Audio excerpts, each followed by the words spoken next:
안녕하세요. 그리드이즈의 박창민 전무입니다.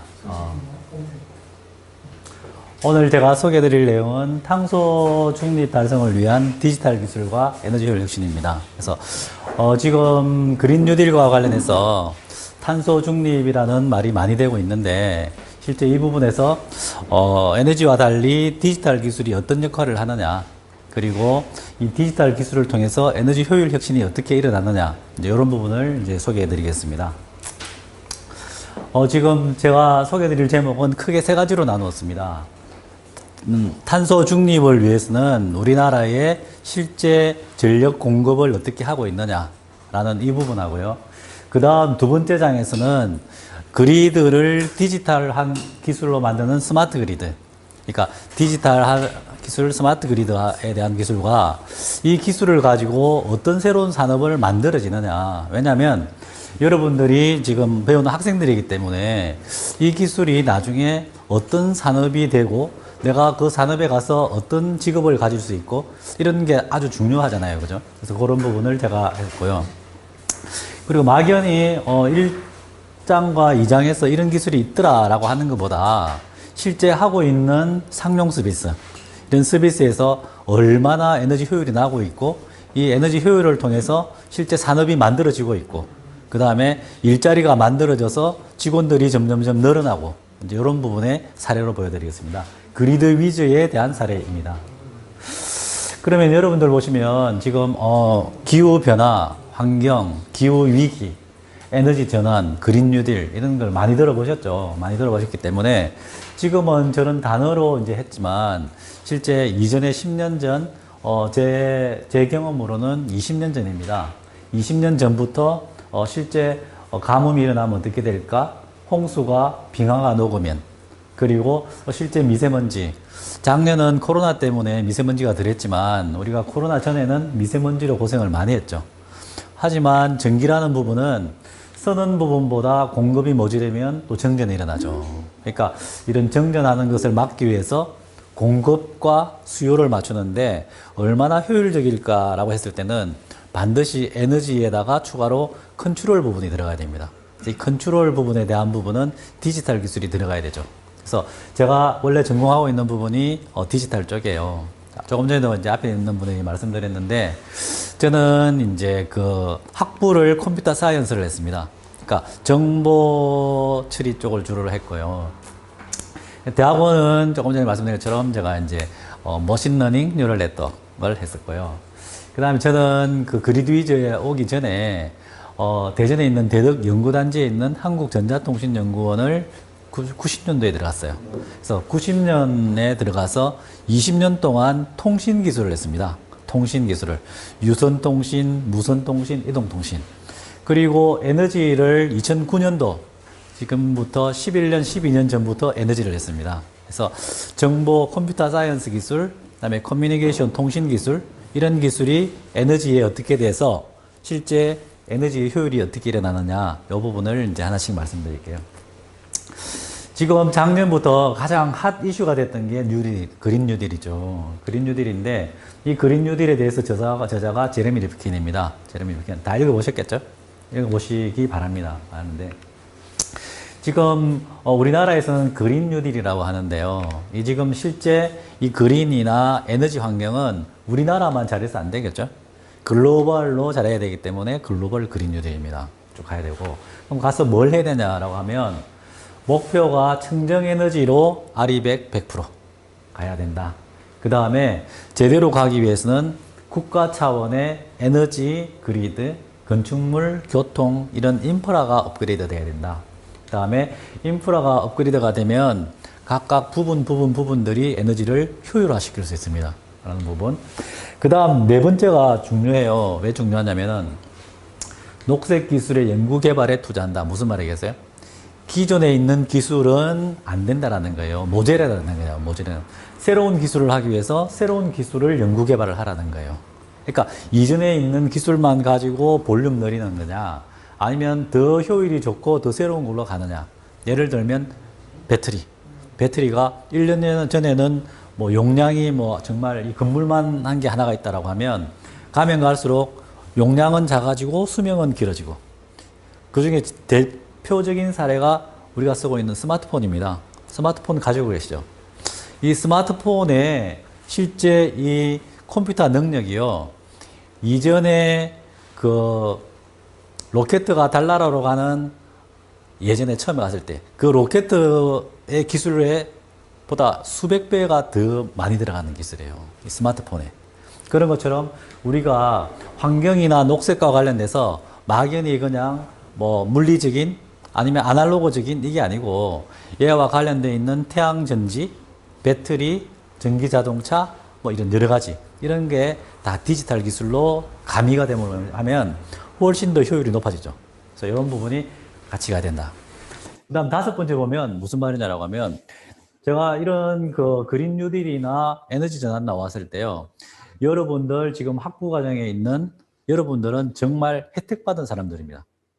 혜택받은 사람이라. 왜냐 그러면 새로운 직업이 만들어지고 에너지 전환이 일어나고 산업혁명이 에너지 혁명이 일어나고 하는 때에 제일 앞에 있는 사람들이에요. 그렇죠? 제일 선두에 있는 사람들이에요. 다르게 말하면은 여러분들보다 10년 앞에 직장에 나가서 앞으로 점점점 사라지는 산업에 있는 사람들은 재교육을 받아야 된다는 소리입니다. 이때까지 했던 기술을 다 버리고 예를 들어서 보세요. 전기자동차 타보신 분. 전기자동차가 이제 앞으로 2030년, 2040년 되면 전기자동차 100%다 갑니다.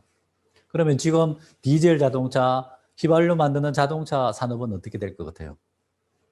없어져요. 그럼 거기에 취직하셨던 분들은 재교육을 받아야 됩니다. 그 직종을 버리고 다시 초보처럼 들어와서 재교육을 받아야 돼요. 그래서 재교육을 해야 된다는 거예요.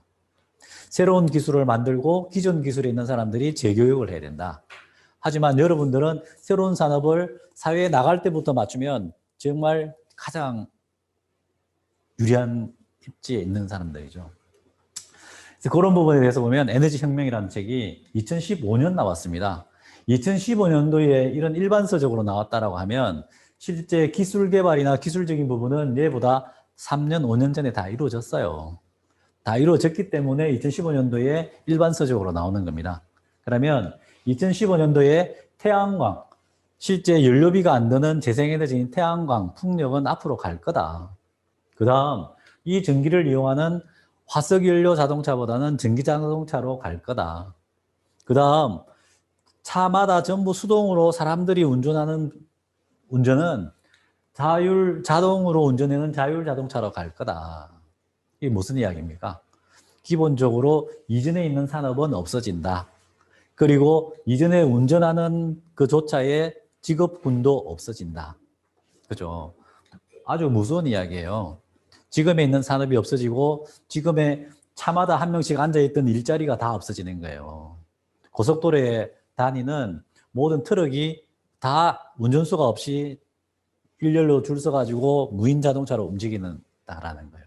그러면 우리가 앞으로 에너지를 갈 때 어떤 직업군이 나올 거냐라고 하면 우리가 지금 에너지 전환 포럼, 그 다음에 그린 뉴딜에서 기후를 걱정하고 갑니다. 하지만 이런 걱정하는 부분은 천천히 간다라는 거예요. 천천히 가는데 재료비가 없다, 연료비가 안 들어간다, 그 다음에 사람 없이 갈 수 있는 인건비가 줄여줄 수 있다 이러면 경제적으로 더 빨리 간다는 겁니다. 기후나 환경보다도 경제적인 요인이 나오면 산업이 더 빨리 바뀐다는 거예요. 그래서 빨리 산업적으로 더 빨리 나가면 앞에서 리딩 그룹에 들어가고 뒤에 따라가면은 가면 갈수록 힘들어진다는 거예요. 그래서 이제 다시 전력 수급이라는 부분이 나오는데요. 전력 수급을 가지고 아리백이라고 하면 전력 수급이 리뉴어블 에너지로 100%를 가는 걸 아리백이라고 합니다. 하지만 우리가 기본적으로 지금 한 100년 동안 에너지를 쓴 방식이 어떤 방식이냐면 이런 방식이라는 거예요. 석탄 발전, 원전 이렇게 만들면 석탄 발전은 CO2 나오고 미세먼지 나오죠. 원전은 하면은 위험성이 있죠. 하지만 석탄 발전 원전이라는 거는 대용량 발전을 해서 송전탑을 철탑을 통해서 가니까 철탑 문제가 생기죠. 이런 관련된 문제가 계속 생긴다는 거예요. 하지만 우리가 이 건물에서 전기를 쓰는데 건물 주위에 지붕에 태양광이 있다. 철탑이 필요가 없죠. 이런 부분을 점점 분산 자원, 분산 재생에너지를 늘리면 이런 부분에 발전 설비를 줄일 수 있다는 겁니다. 계속 안 늘리고 줄일 수 있다는 겁니다.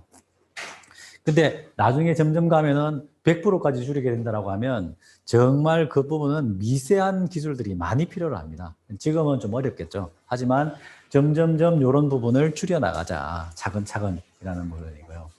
그러면 앞에서는 이제 조금 정의가 필요로 한데 실제 우리가 아주 쉽게 쓰고 있는 전기가 지금 이 부분이 수요 그래프입니다.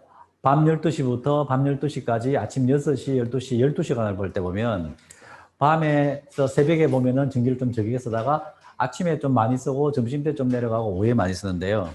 1년 중에 1년 365일 곱하기 24시간 중에 제일 많이 쓰는 시간, 제일 많이 쓰는 양보다 발전 설비를 더 많이 올립니다. 더 많이 짓습니다. 그거보다는 더 많은 발전소가 공급을 해야 되고요. 발전 설비는 고장 나서 수리하고 이런 부분에서 더 또 많이 준비를 해야 돼요. 근데 이게 이전에 발전 공급을 해서 송배전을 통해서 수요를 하는 방식입니다. 최고로 많이 쓰는 것보다 더 많이 만든다. 더 많이 만드는 것보다 설비를 더 많이 준비를 해서 고장 날 때까지 준비를 한다. 이런 방식이 이전 방식입니다. 대용량 발전, 대용량 전송, 대용량 소비. 이러다가 한번 순간적으로라도 소비보다 수요가 적어지면 정전이 난다. 이렇게 되는 거예요. 그러니까 거의 제어하는 부분이 작았죠. 그러면 실제로 이 부분이 진짜 그렇게 일어나고 있냐라고 보시면 지금 우리나라 전국입니다. 전국에서 우리나라 전체 전국의 전력을 많이 소비하는 기준이 얼마냐면 100기가와트입니다.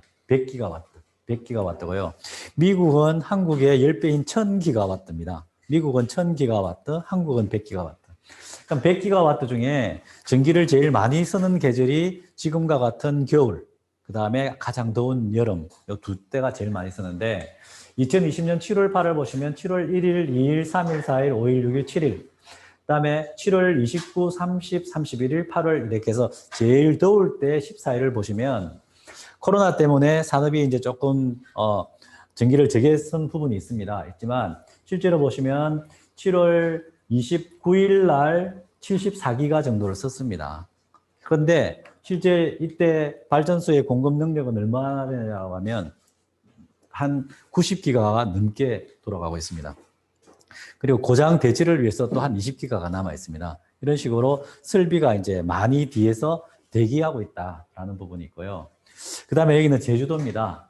제주도 같은 경우는 우리가 육지 전체가 100기가와트라고 했는데요. 제주도는 육지의 100분의 1인 1기가와트입니다. 1기가와트.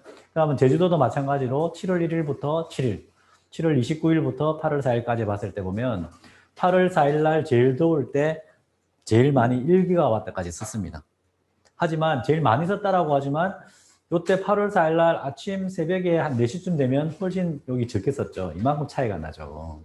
그러니까 그런 식으로 암만 제일 많이 쓴 날짜라고 하지만 한 10시간, 8시간 앞에만 해도 훨씬 적게 쓰는 시간이 있다. 그러면 이 에너지에 대해서 전력을 공급하고 그다음에 리뉴어블 에너지로 가고 할 때 이런 하루의 요 차이를 조정을 할 수 있는 디지털 기술을 잘 활용을 한다면 여기서 대기하고 있는 20기가와트의 발전소들 이런 부분이 훨씬 더 이제 효율적으로 사용할 수 있겠죠. 그러면 현재 5년 동안 실제 우리나라가 100기가와트를 기준으로 했을 때 5년 동안 제일 전기를 많이 쓴 날짜를 쭉 보니까 2020년은 1월 6일, 16일 82기가, 2019년 8월 13일 날은 90기가, 2018년 7월 24일 날은 92기가 이제 이런 식으로 요 시간대에 제일 많이 쓴 시간이 있습니다. 하지만 그때도 보면 제일 많이 썼던 날짜가 2018년 7월 24일인데요.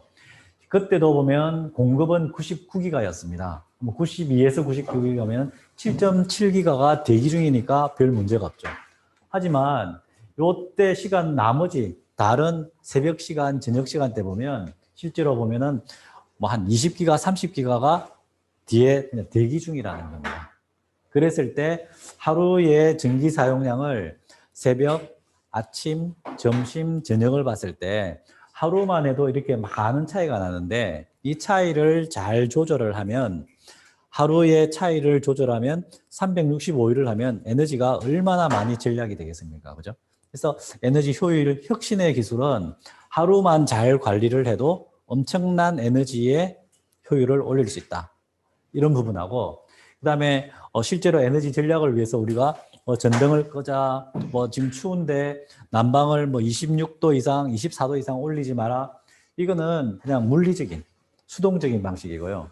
정말 공급을 얼마를 하고 있고 소비를 얼마나 하고 있는 부분에 대해서 어떻게 조정을 하느냐라고 하면 국가 차원으로 20기가와트, 30기가와트씩 에너지를 효율을 갖다가 볼 수가 있습니다. 여기 그림이 잘 나와 있는데요. 그러면 2018년 7월 24일 날 아까 말씀드린 것처럼 92.47이 오후 5시에 제일 많이 쓸 때가 92.47입니다. 여름에 저녁 시간에 4시, 5시에 제일 더운 시간에 많이 썼다라는 거죠. 그럼 요때 보면 실제 공급 용량이 98기가였습니다. 98에서 91을 쓰니까 한 7기가 정도 남았던 거죠. 7.7기가 정도 남아있던 부분이고요. 근데 요때 아침에 보시면 아침 새벽 3시, 4시 되면은 한 65밖에 안 되는 거예요. 실제로 보시면은 한 28기가와트, 하루 12시간 정도의 28기가라는 부분이 차이가 납니다. 그러면 여기서 디지털 기술이 어디에 쓰이냐라고 하면 실제 요 전기를 많이 썼을 때 요 쓴다라는 거는 여름이기 때문에 냉방 쪽, 그 다음에 여기서 공장들이 다 돌릴 때 이러면 실제 디지털 기술로 요 전기를 많이 쓰는 시간대의 부하를 2시간만 뒤로 미루어 하는 거예요. 실제 설비가 돌아갈 때 요 돌아가는 시간이 여기 만약에 4시 돌아간다 그러면 4시가 아니고 6시에 돌려 2시간을 시프트 부하를 피크를 시프팅을 시키는 겁니다. 동작 시간. 그러게 되면 기계는 하루에 8시간 돌아가야 된다라고 했을 때 앞에 6시간 돌리고 중간에 2시간 동안 쉬었다가 나중에 2시간을 돌리면 이 기계가 만들어내는 제품은 똑같아지겠죠.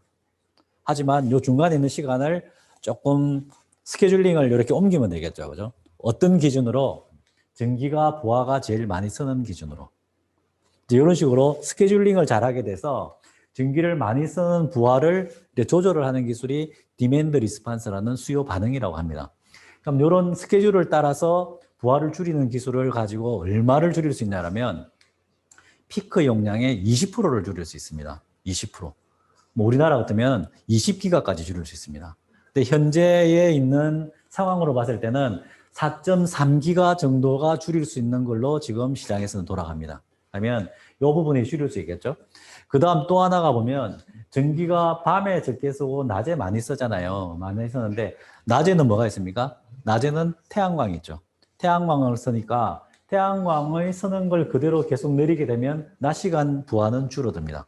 줄어들죠. 하면 쭉 더 줄일 수 있고 결국은 재생에너지라는 부분은 연료비도 안 들고 CO2도 안 나오고 다 안 나오죠. 점점점 내려서 줄일 수 있고 또 하나의 디지털 기술이 어디 들어갔냐고 하면 그러면 낮 시간에도 발전소의 용량이 98기가인데 밤 시간도 거의 90기가 정도 된단 말이에요. 그럼 여기서 남는 애들은 뭐 할 거냐라고 하면 여기서 남는 애들은 ESS, 에너지 저장 시스템에다가 저장을 해놓고 있다가 여기에 급할 때 배터리 있는 부분을 껐으면 정전을 막을 수가 있죠.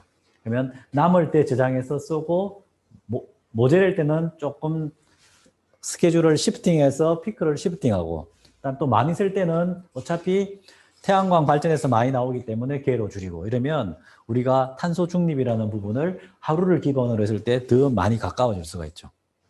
이런 식으로 이제 맞추는 것이 디지털 기술이고 걔를 기본으로 하는 거는 하루만 잘 맞추면 365일은 똑같은 게 반복이 되는 거죠. 하는 거죠. 그러면 이제 우리나라에 비해서 외국은 어떻게 했냐면 작년 기준입니다. 2019년 스페인은 2050년 100%로 스페인은 다 가겠다. 작년에 발표를 했고요. 그 다음에 미국 같은 경우는 주 단위로 쭉 가기 때문에 캘리포니아가 2045년, 하와이가 2045년 주 단위로 쫙 다 가겠다라고 쭉 발표를 했죠. 그 다음에 지금 북미, 그 다음에 유럽뿐만이 아니고 아프리카, 오세아니아, 여기 보면 우리가 말하는 후진국이라는 나라가 더 잘하고 있습니다. 왜 후진국이 탄소 중립을 더 잘할 수 있고 지금 새로 에너지 나노 왜 더 잘할 수 있을 것 같아요?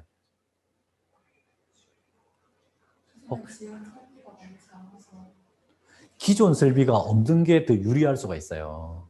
그러니까 우리는 기존의 석탄 발전소, 원자력 발전소, 뭐 이런 부분이 뭐 작년에 했다. 뭐 이제 수명이 있는 데까지 돌려야 되잖아요.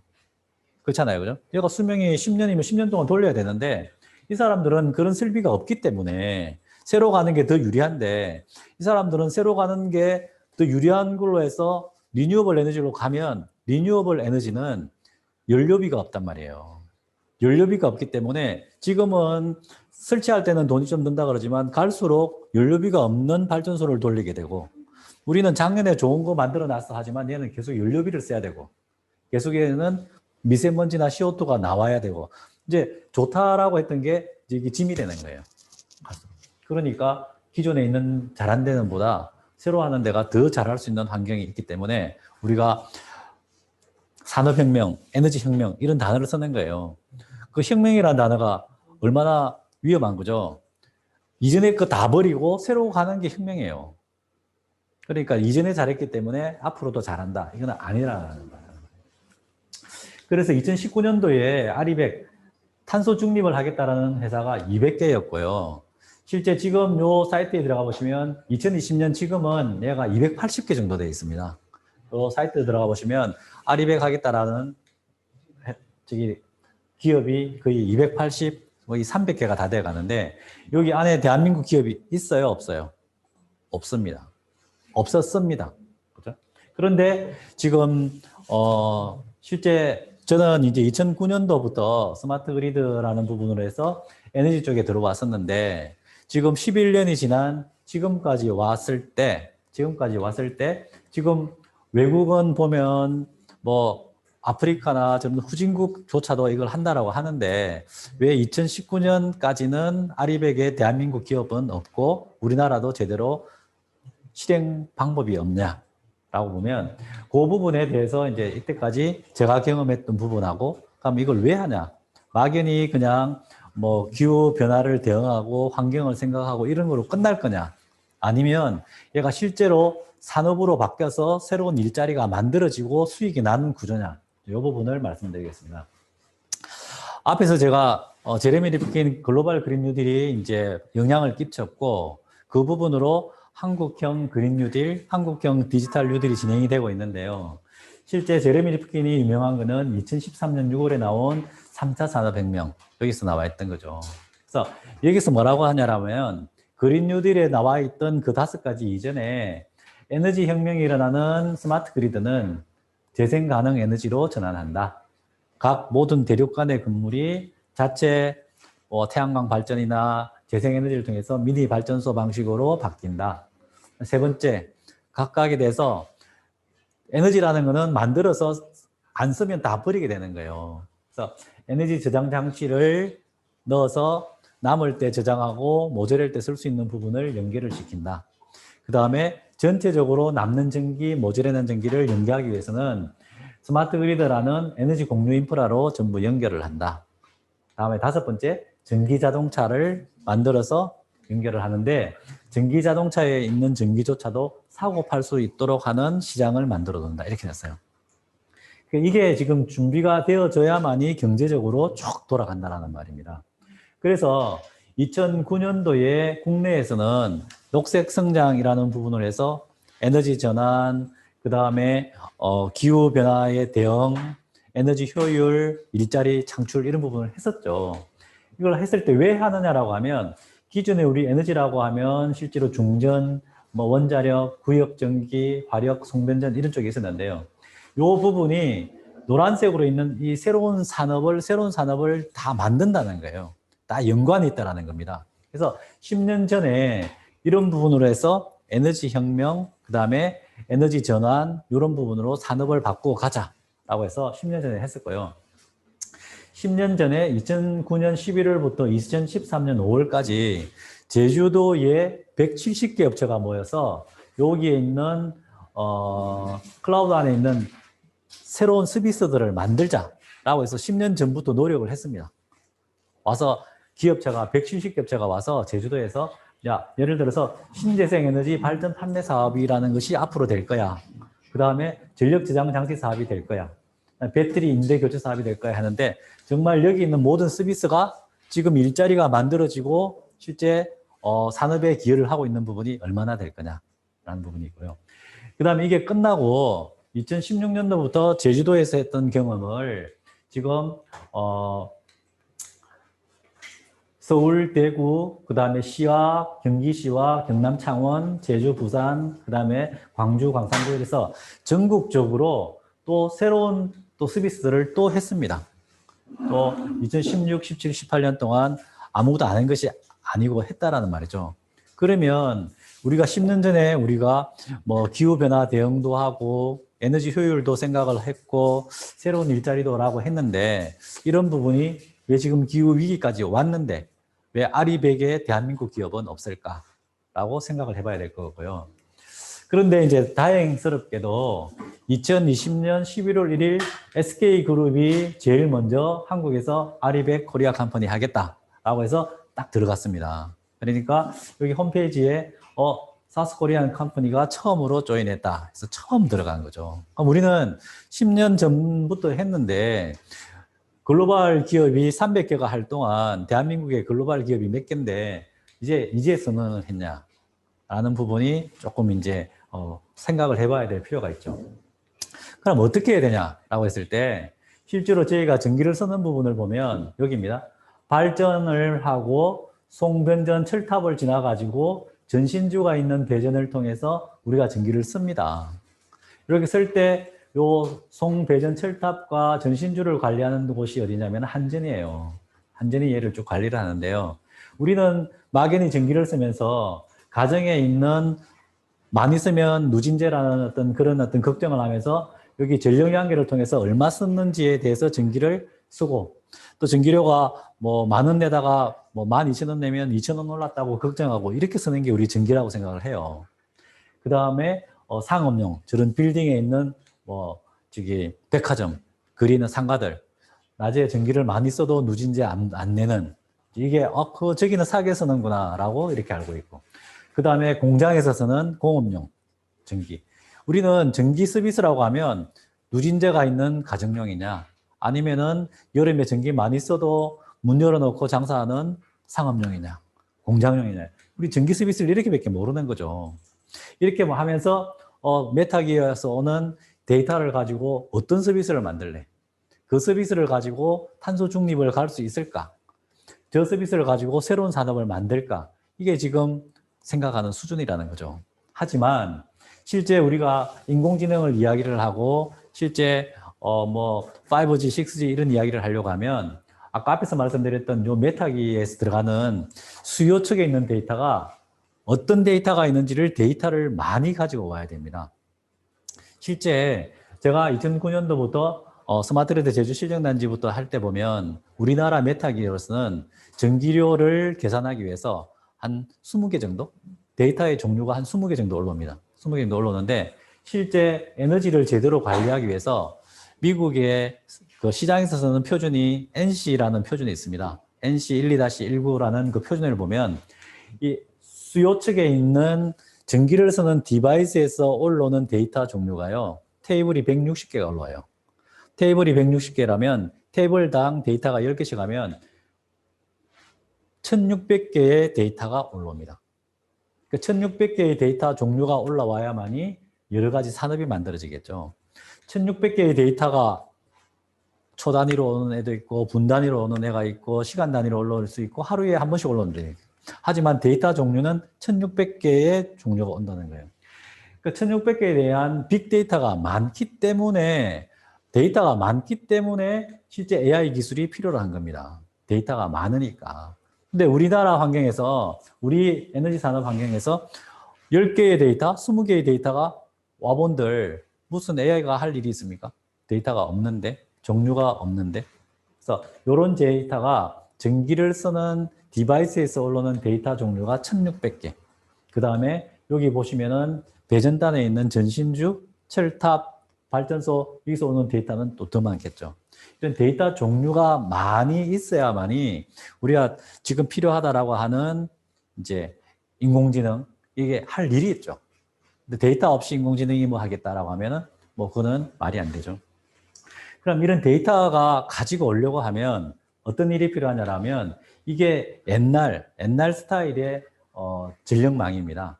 전력망에 보면 실제로 변전소가 있고 뭐 발전소가 있고 철탑이 있으면 그냥 통신 라인이 뭐 몇 개 없어도 돼요. 해서 저기서 실제 전력선이 살았냐 죽었냐 요 정도 보는 스타일이라고 하면 실제 앞으로 가야 될 에너지 산업을 봤을 때 보면 통신 라인이 이렇게 많이 연결이 돼야 된답니다.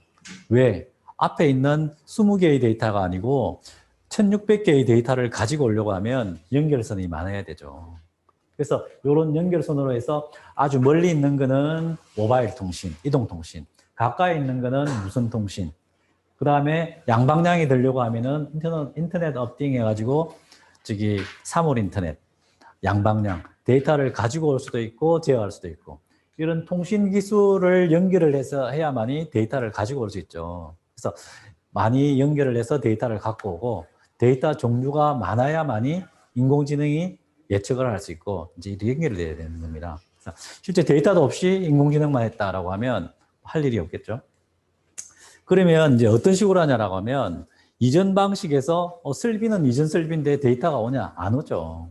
안 오죠. 그러면 우리가 전력망을 전체적으로 스마트하게 하기 위해서는 다시 제대로 되어 있는 데피니션이 필요합니다. 그래서 우리가 전력망이다, 그리드라라고 하면 발전, 벌크 제너레이션에서 대용량 발전이죠. 그 다음에 철탑, 송전이죠. 그 다음에 전신주도로 오면은 배전입니다.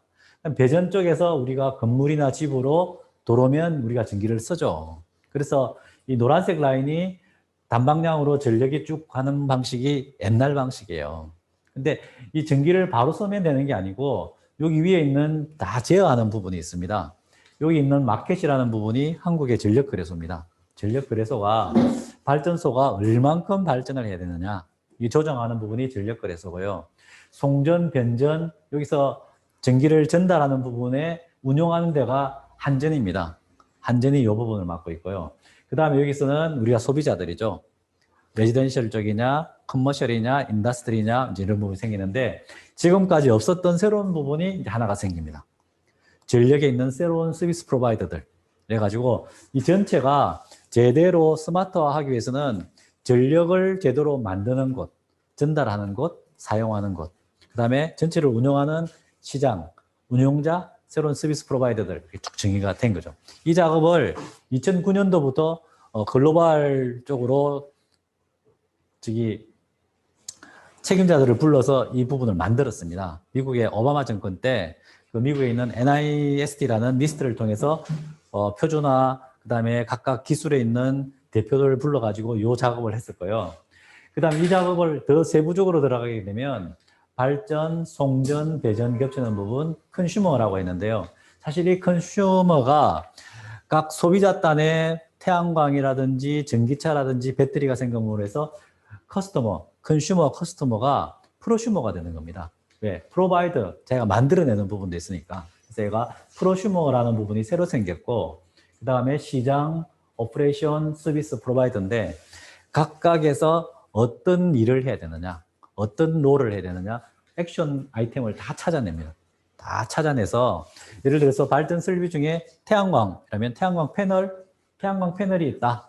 그러면 태양광 패널에서 데이터가 뭐가 나오느냐? 데이터가 나오면 이 데이터를 보낼 때 통신을 어떻게 열어야 되느냐? 다 찾아내는 겁니다. 또 예를 들어서 배터리가 있다. 배터리는 ESS라고 되어 있을 텐데 ESS는 배터리가 있고 배터리를 운영하는 시스템이 있고 PCS라고 파워 컨버전 시스템도 있고 뭐가 있을 거다. 그럼 여기서 데이터가 나오면 옆에 이게 뭐를 줘야 되느냐? 그럼 여기서 데이터를 줄 때 통신은 무선으로 할 거냐, 유선으로 할 거냐 다 찾아내야 되는 거예요. 미리. 이렇게 해서 이제 그 타스크포스를 만들었습니다.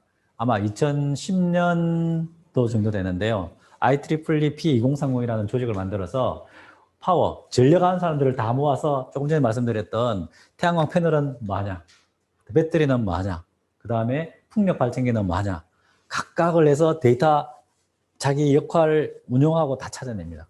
그래서 그런 역할을 다하는 부분이 파워 시스템에 있는 타스크포스에서 다 담당을 시켰고요. 그 다음에 패널에서 옆에 있는 인버터로 줄 때는 어떤 통신 라인으로 줄 거야? 시리얼 케이블로 줄 거야? 와이파이로 줄 거야? 뭐 LTE로 줄 거야? 뭐 로라로 줄 거야? 이런 식으로 통신 라인을 옆에 거 하고 다 미리 디파인을 합니다.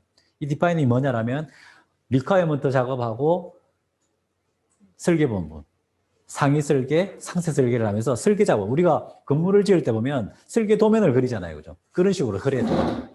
뭐 뼈대는 어떻게 하고, 그 다음에 실제 벽은 뭐로 벽돌로 할 건지, 시멘트로 할 건지, 그 다음에 나중에 칠은 뭐로 할 건지를 전력 설비도 설비 전력 부분, 통신 부분, 데이터 부분을 다 맞추는 거예요. 하나하나 다 맞추는 거예요. 왜 이렇게 하냐? 컨트롤을 하려고. 컨트롤 되지 않는 장비는 의미가 없는 거예요. 의미가 없다는 것은 효율이 떨어진다는 겁니다. 발전하네? 안 하네? 이렇게 해갖고 발전하네? 얼마를? 100을. 소비하네? 얼마를? 50을. 그러면 50원 소비를 하고 50원 저장을 해. 미세하게 하기 위해서는 각각에 있는 부분 데이터를 가지고 와야 된다는 겁니다.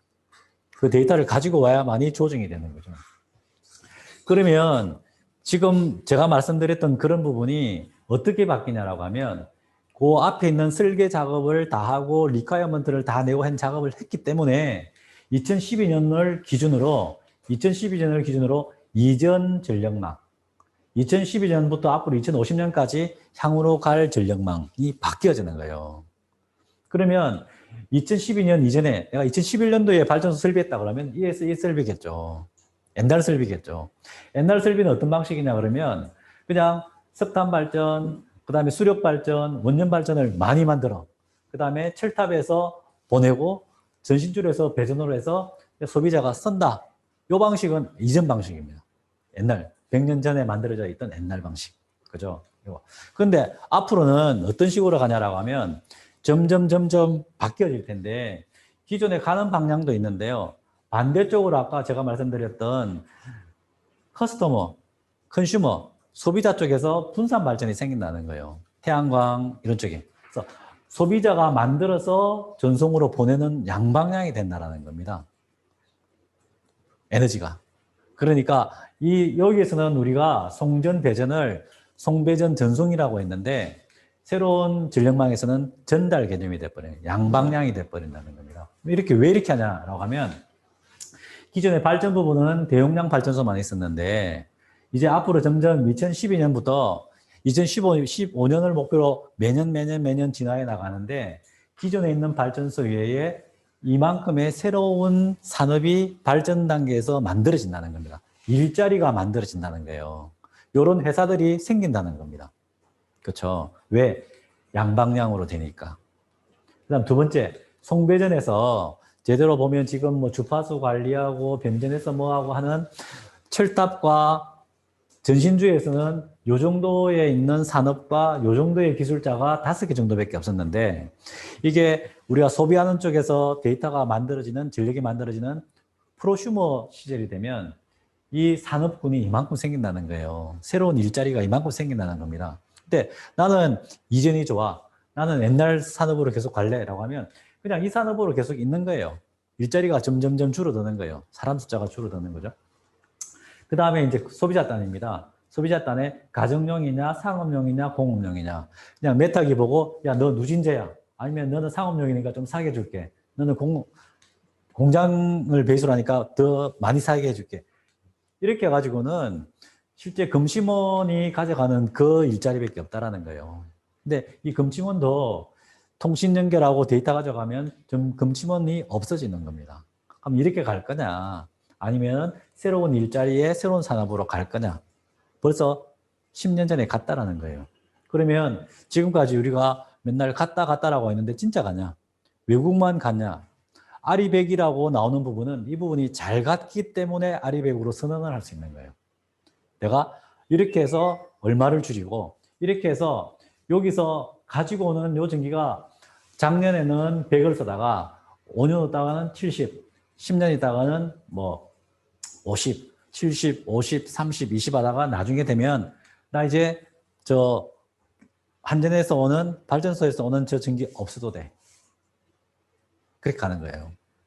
그렇죠? 그런 식으로 점점 한다라는 겁니다. 그래서 지금 말씀드렸던 부분 보면 앞에서 전력 수급을 하는데 이전 방식으로 대용량 용량의 발전소가 1년에 제일 많이 쓰는 전기보다 더 많이 만드는 비효율적인 전력 시스템에서 우리가 이때까지 살아왔습니다. 왔다는 거죠. 그리고 해외는 벌써 아리백으로 가는 업체가 280개, 290개가 나왔습니다. 하지만 우리나라는 보면 2009년도부터 제주도에서 전국에서 한다라고 했지만 2020년 12월 달에 이제 하나가 나왔어요. 이 하나가 나왔는데 제대로 가고 있냐, 안 하고 있냐, 이런 부분이고. 그러면 이게 너무 이야기 아니냐. 뭐 전력 이야기하면 그거는 미국 이야기고, 그거는 유럽 이야기고, 그거는 일본 이야기고, 이런데 한국은, 그죠? 그래서 한국인 경우에는 이제 제가 있는 그리드 위즈라는 부분에서 어떻게 하고 있는지 이 부분을 말씀드릴게요. 그래서 아까 앞에서 말씀드렸던 우리나라가 전체 설비 수급 용량이 100기가와트라고 했습니다. 100기가와트라고 했는데 정말 전기가 많이 쓸 때 줄여라라고 하는 부분이 4.3기가 정도가 나와 있는데요. 이때 아까 여름과 겨울 때처럼 전기를 많이 쓸 때 1시간 전에 전기를 줄여라고 하면 피크를 시프팅하는 기술입니다. 그래서 야, 조금 있다가 스케줄링을 조금 딜레이 해줘. 아니면 이 전기가 오늘 100을 썼는데 내일 갑자기 300을 쓸 수는 없어요. 날씨가 오늘이 영하 13도이라면 내일은 뭐 영하 11도 이래 되지, 오늘 영하 13도 하다가 내일이 막 0도로 이렇게 확 바뀌진 않잖아요. 그죠? 그러면 그 전날 전기를 얼만큼 썼냐? 어제 전기를 100을 썼다 그러면 오늘은 100에서 플러스 마이너스 5구나, 이제 이렇게 바뀌는 거예요. 갑자기 100을 쓰다가 70으로 뚝 떨어지진 않아요. 그러면 이 피크라는 그 감축 발령이 어제 요 비슷하게 갔다 그러면 내일 발령 날 수도 있습니다. 내일 피크 때 발령이 나시면 스케줄을, 피크를 2시간 동안만 시프팅을 해주세요. 라고 해서 이제 고객들하고 다 약속이 돼 있어요. 그럼 왜 시프팅을 해줘야 되는데? 라고 하면 1년에 급할 때 조금만 줄여주면 1년치 발전 단가를 주는 거예요. 1년치. 이게 DR입니다. 위험할 때만 줄여주면 이 줄인 거에 대해서 발전소가 1년 동안 발전소가 없어도 되잖아요. 그만큼 다 주지는 않지만 그거에 대한 상응되는 보상을 해주는 거예요. 줄이는 게 있고, 그 다음에 하루 전에 내가 내일 얼마 줄이겠어라고 하는 부분은 실제 경제성 DR이라고 해서 줄이는 부분이 있고, 그래서 요 기술만 가지고 우리나라 전체 지금 계약된 용량이 4.3기가입니다. 지금 그리드위즈가 요건 이제 작년 버전인데요. 그리드위즈가 관리하는 업체들 보시면 삼성전자, 경기도 공공기관, 강원도 공공기관, 현대자동차 이런 업체들이 요거는 이제 지금 저희 그리드위즈가 관리하는 기업이 1000개가 됩니다. 1000개. 1000개 정도에서 우리 고객이 줄이는 선은 전기가 20기가와트가 되고요. 전체의 20%가 되고요. 줄이는 전기가 2기가를 줄입니다. 2기가와트면 원자력 발전소 2개 용량을 줄여요. 전기가 모자랐을 때 감축 발령을 내리면 원자력 발전소 2개만큼을 그리드위즈가 운영 관리하는 고객사들에게 줄일 수 있습니다. 그 다음 ESS. ESS라고 해서 에너지 저장 시스템인데요. ESS가 만들어지기 전에는 유일하게 전기가 남을 때 전기를 저장하는 방식이 양수발전기예요. 양수발전기. 수력댐 가보셨죠? 수력댐에 가면 전기가 남으면 밑에 있는 전기를 펌프로 퍼 올리는 게, 물이 밑에 있다가 올라가면 위치 에너지를 자기가 가지는 거이기 때문에 남는 전기를 재활용하는 거는 양수식 수력발전소, 그게 유일하게 있었어요. 근데 제가 아까 말씀드렸던 10년 전만 해도 에너지 저장 시스템을 1메가와트아워를 설치하는데 10년 전에는 한 13억 정도가 필요했습니다. 13억. 그런데 지금은 1메가와트를 하는데 예산이 한 4억 정도면 됩니다. 4억 정도. 그러니까 한 30%, 한 6, 70%가 사진 거죠. 그런 식으로 배터리나 이제 디지털 쪽에 있는 배터리, 그 다음에 뭐 반도체, 메모리 이런 거는요, 시간이 가면 갈수록 가격이 무어의 법칙에서 기하급수적으로 떨어져요. 점점 떨어진다는 거죠. 그럼 배터리가 왜 필요한데? 라고 하면 아까처럼 전기가 모자랄 때, 피크가 됐을 때 남는 전기를 품어내면은 얘가 발전소 역할을 하잖아요. 많이 있으면. 그래서 아주 모자랄 때 할 수 있는 피크 제어하는 부분에 쓰여요. 그 다음에 지금 제주도와 호남 지역에서 갑자기 그 뭡니까? 태양광이나 풍력이 있었을 때 보면 태양광 풍력은 발전했다가 안 했다가 막 이제 전기가 막 간헐적이라고 해요. 이제 간헐적이라고 하는데 이 간헐적인 게 바로 들어오면 이 전력 계통이 불안해지거든요. 그럼 거기 앞에다가 버퍼를 할 수 있는 배터리를 탁 넣어놓으면 안정적으로 되겠죠. 그런 용으로 쓰일 수 있습니다. 그런 용어로 쓰이니까 이런 부분으로 해서 배터리를 넣어서 아주 불안전하게 발전하는 그 전력을 안정적으로 만들어주고 남을 때는 저장하고 모자랄 때는 쓰고 하는 버퍼링 기능을 해주죠. 그래서 지금 이 부분은 저희가 지금 운영하고 관리하는 부분이 얼마냐면은 832메가와트 아워를 전국에 다 깔아서 지금 운영하고 있습니다. 매일매일 하고 있고 실제 이걸 왜 하는데 라고 하면 실제 삼성중공업에 보면은 65.9메가와트 아워가 있는데요. 이 삼성중공업에 65.9메가와트 아워를 배터리를 설치를 해서 매일매일 저녁에는 충전하고 낮에는 방전을 해서 전기료를 세이브하는 게 1년에 700만 불입니다. 700만 불이면 100만, 1000만, 1억, 10억, 70억, 85억. 85억. 1년에 전기료 세이브가 85억 원을 전기료를 세이브를 하는 거예요. 이 배터리를 넣어서. 그렇죠? 지금 얘 때는 지금 ESS가 촉진 요금제 때문에 이제 인센티브를 많이 줬기 때문에 이렇게 됐고요. 그게 이제 작년 말에 마무리돼서 수익은 좀 떨어졌지만 이런 식으로 활용을 하면 전력 계통의 효율적인 부분도 제공해주고 실제 수익도 나고 이런 부분이 많아지면 실제 탄소 중립으로 더 쉽게 갈 수 있겠죠. 그 다음 제주도입니다. 제주도 보시면 아마 제주도 저기 뒤에 그림 있죠. 사진력이 있죠. 요가 가실입니다. 가실이 여기 풍력발전소가 요 풍력발전소 하나가 3메가예요. 이 3메가 저 10개가 30메가와트입니다. 30메가와트 풍력이 있고 이 풍력 발전기를 안전하게 해주려고 배터리가 25메가와트 아워가 저 옆에 있어요. 그래서 풍력 발전소가 아주 간헐적으로 있을 때 충전하고 모자랄 때 방전하고 해주는 역할을 이 배터리가 합니다. 마찬가지로 또 수익을 내겠죠. 그래서 대표적인 사례로 보면 지금 공장에 있는 삼성중공업이라든지 뭐 이런 전주페이퍼라든지 이런 데 들어가면 거의 60메가 정도 들어가면 1년에 한 75억 정도의 전기료 절감이 되고 그 다음에 태양광이나 풍력 쪽에 들어가 가지고 이런 전기를 남을 때 저장하고 모자랄 때 방전하고 이런 부분을 마찬가지입니다. 이제 태양광 발전 쪽입니다. 저희 그리디즈가 관리하고 있는 태양광 발전은 주로 건물 옥상에 그 다음에 주차장에 그 다음에 남는 자리 주로 도시명으로 이제 쭉 하고 있고요. 배터리나 저기 수요 관리처럼 용량은 크지 않습니다. 용량 크지 않은데 저희가 DR이라든지 ES 들어가 있는 고객사들에 있는 주차장이나 지붕에서 태양광 발전에 있는 데이터를 가지고 오고 거기에 있는 실제 수요와 연계해서 전기를 효율적으로 운용하는 쪽으로 주로 이제 집중을 하고 있습니다. 그다음 전기차 쪽인데요. 전기차가 뭐냐라고 하면 이 전기차는 배터리로 가잖아요. 그죠? 전기차는 모바일 배터리예요. 저녁에 있을 때 주거지에서 있다가 낮에 직장으로 오게 되면은 충전했던 곳에서 방전하는 곳으로 옮기는 거죠. 그러니까 배터리가 ESS가 움직이는 거예요. 움직이는 거예요. 그렇게 하기 위해서는 여기 있는 배터리가 움직이고 이러니까 이 배터리를 제어할 수 있는 소프트웨어가 필요합니다. 그 소프트웨어가 차에 들어가는 부분은 이렇게 외장을 만들어서 저희가 그리드위즈 제품인데요. 애플민트라고 하드웨어를 이제 밖에 케이스를 이렇게 만들었고 충전기에 들어가는 부분은 이 페퍼민트라고 해서 이렇게 만들었는데 이 소프트웨어가 안 맞으면 충전이 안 돼요. 예를 들어서 뭐 우리나라에 전기차가 많이 들어오잖아요. 뭐 BMW도 있고 뭐 벤츠도 있고 뭐 렉서스도 있고 뭐 해외차가 다 들어올 겁니다. 중국차도 들어오고 다 들어오는데 들어왔는데 우리나라 충전기에 꽂으니까 안 맞더라. 충전기가 안 된다 이러면 안 되잖아요. 그 다음 또 마찬가지로 현대, 기아, 상용 이런 데서 전기자동차를 만들었는데 미국도 가고 유럽도 가고 아프리카에 갔는데 거기 있는 충전기하고 꽂으니까 안 맞더라라고 하면 반품되는 거예요.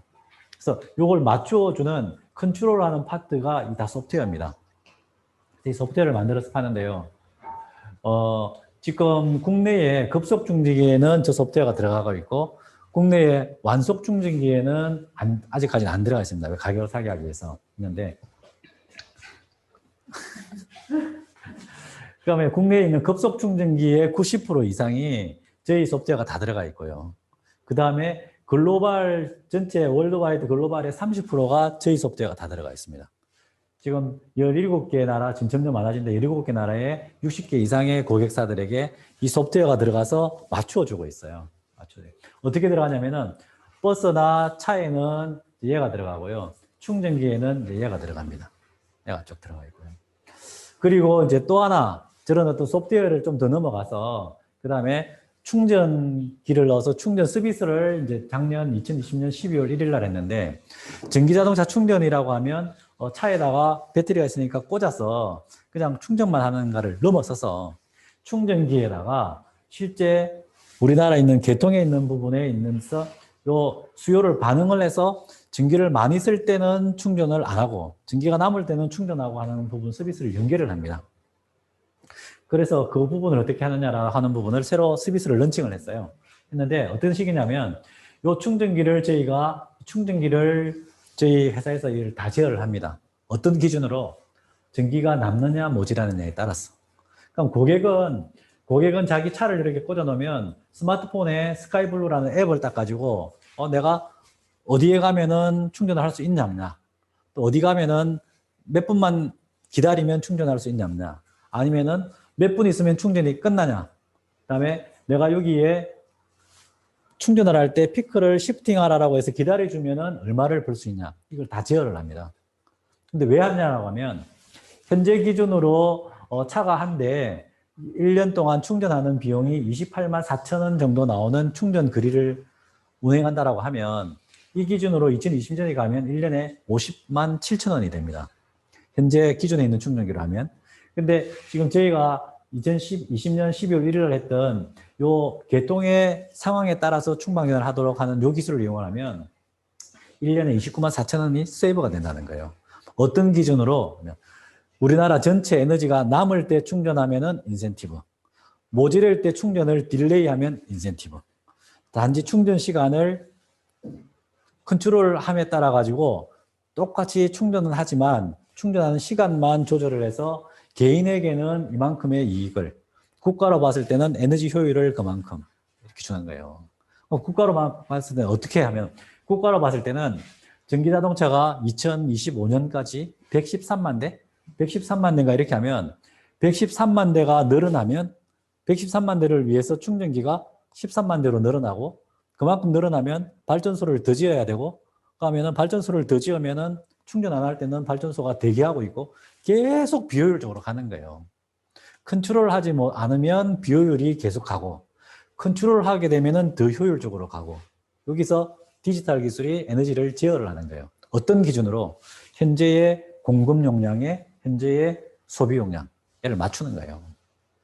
그죠? 그러면 자동차가 이동하는 배터리 역할을 해서 요청을 하면 와서 충전을 해주는 그런 시스템인가요? 자동차를 충전하는 게 아니고요. 자동차에서 그 전기 부족한 시기에 꺼내주는? 자동차가 서비스에 가입을 하면 우리가 제어하기 위한 충전기에 꽂혀 있으면 충전기를 제어를 하는 거죠. 충전기를. 충전이 다 되지 않게. 그렇죠. 그러니까 여기서 우리는 요거에 따라서 충전기를 제어하는데 결론은 충전기의 제어 대상은 자동차인 거죠. 그렇죠. 자동차를 가지고 제어를 하는데 누구의 허락을 받고, 자동차 소유자의 앱을 가지고 허락을 받고. 그러면 나는 허락 필요 없어, 당신이 알아서 충전해주고 이익이 되면 내줘 하면 이 권한을 받으면 다 하는 거죠. 그래서 지금까지는 개통에 따라서 충전을 언제 할까 안 할까라는 1차적인 서비스예요. 근데 조금 전에 질문하셨던 거 보면, 좋아, 그러면 충전을 넘어서 자동차에 있는 배터리까지 다 제어할래, 자동차에 있는 배터리를 방전까지 할래, 그게 서비스로 세 번째 단계예요. 그래서 저희가 기술적으로 봤을 때 차에 들어가는 애, 충전기에 들어가는 애를 쫙 하면은 제어하는 모듈이 들어가 있죠. 그 다음에 얘가 비즈니스 모델이 되려고 하면 얘를 가지고 충전기를 만들어서 충전기에 꽂혀 있는 차가 있는데 얘의 충전을 할까 말까, 30분 딜레이 할까 말까, 요 컨트롤만 가지고도 비즈니스 모델이 되는 거예요. 전체 수요에 대한 그 개통에 대한 그 컨트롤을 할 수 있는 거죠. 그 다음에 요게 되면은 좋아. 그러면 앞으로 가면 갈수록 전기차가 많아질 텐데 그럼 전기차는 배터리인데 모질일 때 전기차 배터리를 좀 끄집어 쓰면 되지 않냐? 라고 하면 그게 Vehicle to Grid, V2G입니다. 그러니까 제대로 충전 제어도 못하면서 5년 전에 벌써 우리 V2G 기술이 있어. 어디다 쓸 건데요? 제어가 안 되는데. 그러니까 이게 되려고 하면 처음에는 제어할 수 있는 모듈, 두 번째는 충전을 제어하는 기술, 그 다음은 충전 플러스 방전까지 할 수를 제어할 수 있는 기술. 이게 단계가 있습니다. 그래서 이렇게 가고 지금 현재로 국내에서 되어 있는 부분이 요까지 제어하는 부분 요까지 되고 그 다음에 요거는 더 에너지를 효율적으로 관리하기 위해서는 야 전기자동차가 보급된 게 앞으로 이제 2025년 되면은 113만 대 되고 언제 되면은 100%가 될 텐데 그 비싼 100%를 저기다가 놀려놓을 거냐. 1년에 며칠 동안 아주 위험할 때만 잠시만 끄집어 쓰면 발전소 몇 개를 안 지어도 되는데 이렇게 되는 거죠. 그렇게 했을 때는 요 디지털 컨트롤 기술들이 다 제어를 하게 되면 그런 시장이 열립니다. 그래서 저희는 지금 전체적으로 아까 말씀드렸던 이제 전기를 쓰는 한 1000개의 고객사에게 한 20기가와트를 쓰는데 줄일 수 있는 부분을 한 2기가와트를 줄이는 부분의 데이터를 기본으로 합니다. 얘를 기반으로 지금 공장 지붕이나 주차장이나 태양광을 깔아서 낮 시간에 전기를 줄이는 부분 서비스를 할 수 있고 그 다음에 배터리를 넣어서 저녁에 저장했다가 낮에 쓰는 부분을 할 수 있고 그 다음에 전기자동차 충전기를 넣어서 전기가 모자랄 때 충전을 제어할 수 있는 기술도 제공해주고 그 다음에 전체적으로 공장의 에너지 관리를 어떻게 할 거냐 연결을 하면 전기를 쓰는 쪽이지만 실제 이 디지털 기술 통신과 인포메이션을 가지고 와서 피크일 때는 줄이고 적게 쓰고 그 다음에 남을 때는 저장하고 얘를 가지고 아까 배터리처럼 60메가인데 1년에 75억씩 세이브를 하잖아요. 산업을 만들고 에너지를 전략을 하고 또 새로운 일자리를 만들고 사람을 만들고 이렇게 할 수 있는 거죠. 그래서 앞에서 말씀드렸던 부분에 우리가 DR하고 있는 부분을 보면 이런 데이터를 가지고 다 운영을 합니다. 그 다음에 ESS는 이런 식으로 가지고 PMS를 다 운영을 해서 배터리를 충전을 하고 방전을 다 합니다. 그 다음에 실제 태양광 관련되면 초단위, 분단위로 다 가지고 와서 얘가 언제 얼만큼 발전할 거야. 얘가 발전을 하고 나면 쓰다가 나중에 안 쓰게 얘가 구름이 많이 끼고 비가 안 오면 배터리 걸 써야지. 다 스케줄링을 하는 겁니다. 그래서 이런 부분의 데이터를 쭉 가지고 있고 그 다음에 결국은 보면 또 작년인데요. 지금 1000개의 고객입니다. 저희가 다른 한 회사를 같이 저희가 하나를 샀어요. 사가지고 지금은 1000개 정도의 고객 데이터로부터 수요 데이터가 1분 단위로 1000개의 공장에서부터 올라옵니다.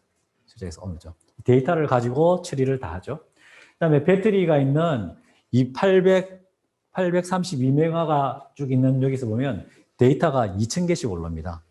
2000개씩 올라옵니다. 그 다음에 전기자동차가 보면 충전기와 자동차로부터 200개씩 데이터가 올라옵니다. 그런 데이터를 가지고 아까 앞에서 보여드렸던 수요 반응 DR, 그 다음에 ESS, 그 다음에 전기차 충전, 그 다음에 태양광 이런 쪽에 있는 이제 비즈니스 솔루션들이 에너지 솔루션들이 나와서 수익을 내죠. 내는데 그럼 이걸 왜 했냐? 그리드비전은 2013년도에 만들어진 회사예요. 아까 스마트그리드 제주 실증단지가 2009년도부터 했다고 그랬잖아요. 2013년도에 그리드비전가 3명이서 만들어진 회사예요. 3명이서. 지금 직원이 130명입니다. 지금 직원이 130명이고요. 지금 3명이서 처음 만들었을 때 2013년 매출 3억이었는데 지금 작년 매출액이 1000억 나와요. 1000억이 됩니다. 우리가 아까 줄일 수 있는 게 DR 쪽에 원자력 발전소 2개, 그다음에 ESS가 832메가와트/아워고 PCS가 230이니까 230씩 4시간 동안 배터리에서 전력이 나와요. 그다음에 전기자동차 충전 서비스가 지금 제주도에서 12월 1일 작년에 20개 정도를 해서 시스템 안정화 작업을 했고요. 지금 이번 달 말 다음 달에 전국 서비스 들어갑니다. 그러면 내가 있는 충전기에 나 스카이블루 서비스 하고 싶어 해서 연결하면 발령 나면은 딜레이 시키고 딜레이인 것만큼 인센티브 받아요.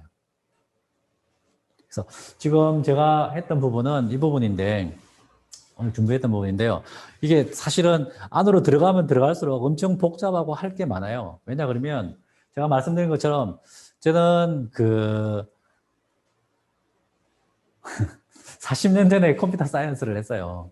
컴퓨터 사이언스 정보를 했고, 그다음에 30년 전에 취직을 해서 통신을 했고, 지금 있는 10년 전에 이제 에너지 쪽을 했는데, 지금까지 했던 거의 40년의 기술이 여기 다 들어가 있어요. 그 다 있는 걸 뭐 1시간 만에 다 한다? 아니잖아요. 그죠? 그러니까 할 게 엄청 많아요. 근데 지금 여러분들에게 제가 소개시켜 드리고 싶은 내용은 이만큼 에너지에서 컨트롤 기술, 제어 기술이 중요하구나. 제어를 잘해야만이 아리백으로 가는 게 시간을 줄이겠구나. 또 에너지 분야에서 제어를 잘 함으로 해서 새로운 직업들이 만들어지겠구나. 그렇잖아요. 에너지가 우리가 만들어서 안 쓰면 버리는 게 무슨 의미가 있어요? 그러니까 만들어서 남으면 저장하고 모자라면 저장된 걸 쓰고 제가 쉽게 말하지만 요 하나가 다 새로운 기술이고 새로운 산업이고 새로운 일자리입니다. 그렇죠? 그래서 이런 부분을 소개시켜 드렸고 그다음에 앞으로 뭐 기회가 더 있으시겠지만 더 세부적으로 필요하면 관심도 가지시고 찾아보고 하면 계속해서 더 들어갈 수 있습니다. 일단 소개는 여기까지 하고요. 질문 궁금한 거 있으면 질문하겠습니다. 근데 아리백은 기업이 왜 아리백을 해야 되는지, 기업이 왜 아리백을 해야 되는지 아세요? 기업이 왜 아리백을 하려고 할게요? 리뉴얼, 탄소 중립, 아리백 선언하잖아요. 기업이 그걸 왜 하려고 할까요? 아세요? 그냥 제한을 나중에 막걸 그래서 맞습니다. 예. 근데 그게 지금 나온 게 아니에요. 지금 나온 게 아니고요. 제가 에트리에 있을 때 언제 나왔냐면은 2003년, 2004년 그때 나왔어요. 17년, 18년 전에 탄소 발자국 들어봤죠? 탄소 발자국에서 그때부터 유럽에서 어떤 제품을 살 때 이 제품에서 CO2를 얼마 썼는지를 적어라. 여기서 얼마 이상 안 내면 안 사준다. 거기에 따라서 관세를 매기겠다. 이렇게 된 거예요. 이게 지금 15년 넘게 지나왔어요. 그러고 나서 이제 이게 문제가 되니까 이제 뭐 애플이나 뭐 구글이나 이런 데서 좋아. 내가 나중에 이것 때문에 제품을 못 만드니까 여기 들어간 제품도 다 재생에너지를 쌓아서 탄소 없는 걸로 해서 납품해. 할 수밖에 없는 거죠. 그죠? 그러니까 사는 쪽에서 걔를 허들을 딱 탄소 발자국 허들을 맺혀버리니까 밑에는 그걸 맞춰야 되는 거예요. 그래서 가야 되는데 그걸 맞추려고 하면 근데 그게 유리하잖아요. 그러면 기업들이 그걸 왜 하려고 하겠어요? 왜 안 하려고 하겠어요? 앞에 가면은 손해라는 거예요. 왜냐면은 아까 말씀드린 것처럼 스마트그리드 제주 실증단지 할 때 아리백 하려고 배터리 1메가와트 하는데 돈이 13억 들었어요. 그때 13억 들었는데 지금 10년 동안 안 하다가 지금 1메가 하면은 4억이면 되거든. 그때 빨리 할 필요가 없잖아요. 왜? 가격이 자꾸 떨어질 거니까. 그러면 안 하는 게 맞아요? 안 하면 돈은 적게 들지만 새로 얼리버드로서의 앞에 퍼스트 무버로서의 모든 기회는 다 잃어버리는 거예요. 그렇죠? 그렇지 않아요? 앞에 기회를 가지고 개척하면서 새로운 기회를 가질래? 아니면은 뒤에 하면서 돈을 전략을 할래? 이 게임인 거예요. 그렇죠? 근데 이제 기업은 기업에 있는 오너가 나는 이윤 추구야.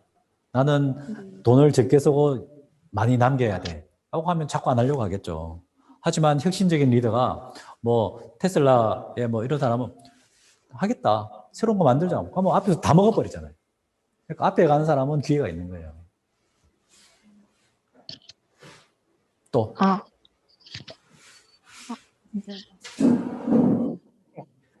이제 여기 질문.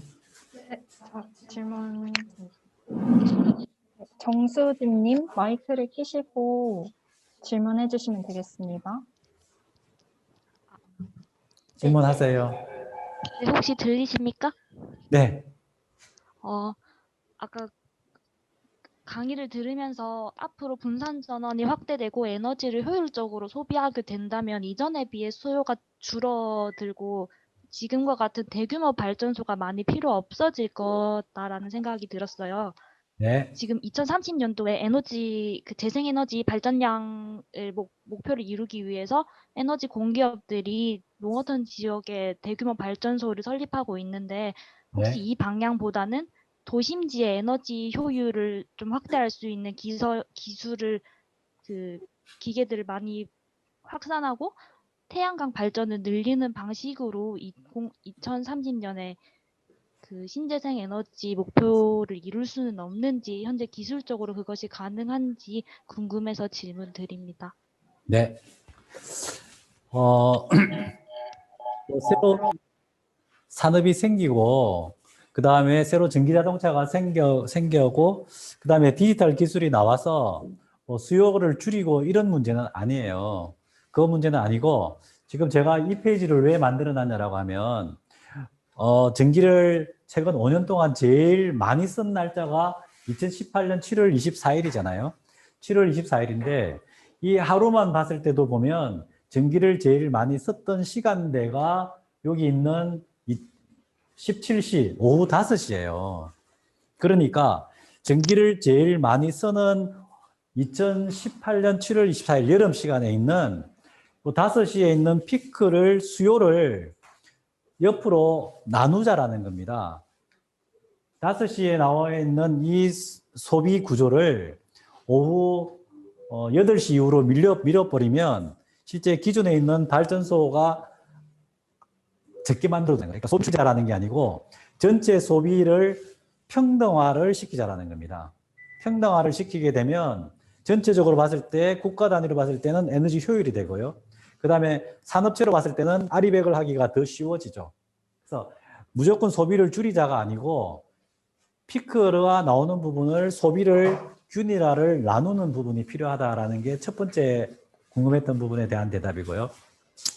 그럼 이렇게 하기 위해서 기본적으로 우리가 발전소가 다 보면 지금 서해안에 있다든지 아니면 동해안에 원전이 있다든지 멀리 있어요. 멀리 있는데 이 문제가 뭐냐라고 하면 멀리 있기 때문에 가지고 오기 위해서 철탑 이런 쪽으로 해서 송전선로가 있는데 분산 재생에너지의 제일 중요한 부분은요. 소비가 제일 많이 일어나는 곳에 분산 발전원을 많이 만드는 거예요.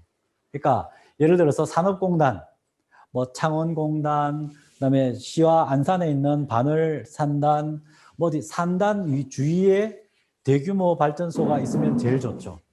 그리고 지금 서울 경기 지역에 많이 있는데 서울 경기 지역에 있는 주변에 재생에너지가 많으면 구태여 뭐 동해안이나 서해안 쪽에 있는 철탑을 통해서 올 필요가 없죠.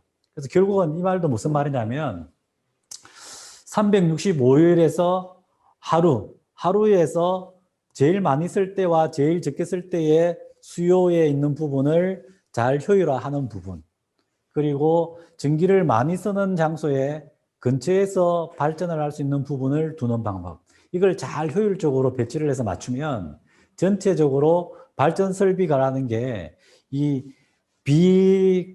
불균형 때문에 이 설비가 더 많이 늘어나는 거거든요. 그래서 이 균형을 맞추는 부분이 필요합니다. 그래서 이 균형을 맞출 때 가장 기본적인 것이 하루 24시간을 균형을 잘 맞추는 것.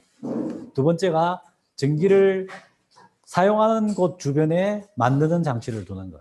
요거만 잘하면 아리백 가기도 좋고, 그다음에 송전설로, 배전설로 만드는 부분도 줄어들고 훨씬 낫죠. 하지만 어려움은 있죠. 어떤 어려움이 있냐면 이전 방식처럼 대용량 발전으로 소비보다 많이 만들어서 단방향으로 쭉 가면 되는 방식에서 작게 마이크로 그리드로 만들면 변수가 많죠. 이 변수를 데이터를 다 가지고 와서 이 조절하는 부분을 미세 조정을 실시간으로 다 할 수 있는 운용 시스템이 업그레이드가 돼야 돼요. 그게 할 일이 참 많습니다. 이 정도 할게요. 다음 또 질문 받을게요.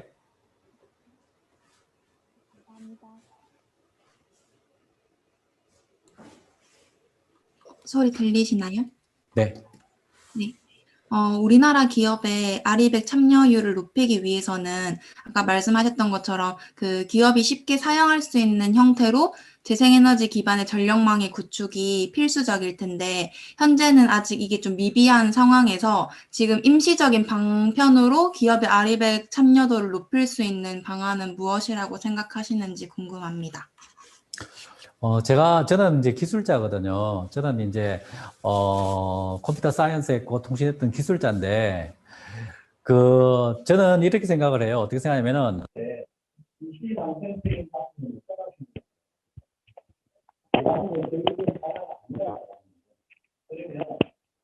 아리백을 우리가 왜 가야 되냐? 아리백을 안 가면 우리가 못해요.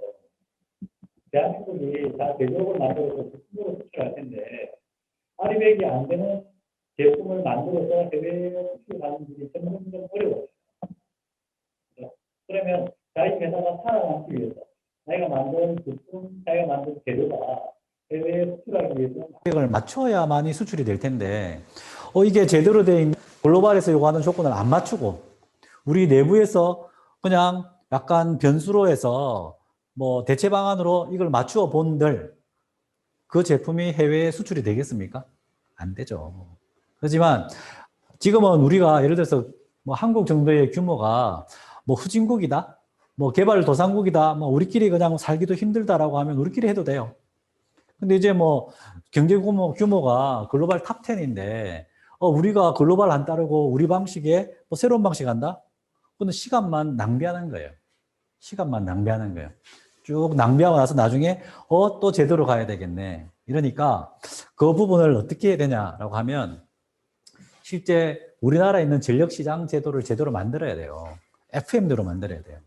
FM대로 만들면 나중에 잃어버리는 시간이 적게 될 텐데 우리는 한전이라는 단일 전송 송배전 업체가 있어서 독점이라서 안 돼. 그 다음에 전력거래소라는 시장이 하나밖에 있어서 안 돼. 그래서 우리는 우리 사정이 이러니까 어쩔 수 없어. 이렇게 갔어요. 근데 나중에 기업들이 쭉 와가지고 수출하려고 하다 보니까 다 규격 미달이에요. 조건을 못 맞췄어요. 뭐 어떻게 할 거예요? 사실은 지금은 아리백도 하자라는 게 기업이 수출을 하기 위해서 어쩔 수 없어서 기업이 하겠다라는 거예요. 정부가 하라고 해서 뭐 하는 거 아니에요. 근데 그게 바로 일찍 해서 준비를 하는 기간을 가지고 갈 거냐, 나중에 제재를 받으면서 그때 갈 거냐, 그 차이죠. 그래서 저는 이제 기술자 입장에서 봤을 때는 무조건 글로벌 방식으로 FM으로 가는 게 제일 빠르다. 저는 그렇게 생각합니다. 또 다른 분?